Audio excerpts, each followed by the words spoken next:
ქრისტიანი ადამიანი არ ცხოვრობს საკუთარი თავისთვის. ქრისტიანი ადამიანი ცხოვრობს სხვისთვის. ქრისტიანისთვის არ არსებობს მე, ქრისტიანისთვის არსებობს შე. და რა საოცარია წარმოიდგინეთ, აი, როდესაც უბრალოდ გამიჯვნა გავაკეთოთ ამ ყველაფრის, რომ მეტად დავინახოთ ქრისტიანული სიდიადე. თითქოს კაცობრიობა, ჩვენი ქვეყანაც ამ ქრისტიანულ სურს, ჭეშმარიტ ქრისტიანულ სურს მოაკლდა. და სწორედ ამის აქედან არის გამომდინარე ის უსიყვარულობა, რომელიც გამეფებულია ქვეყანაში. როგორია ქრისტიანული სული? ქრისტიანული სული არის თავგანწირული მოყვასის მიმართ.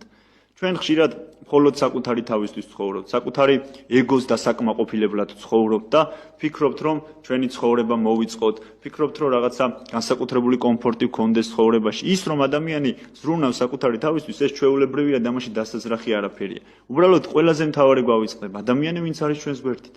აი ეს ყველაზე მთავარი და ქრისტიანობა რა არის? ქრისტიანობა გეუბნება, რომ შენ უნდა იცხოვროს სხვისთვის.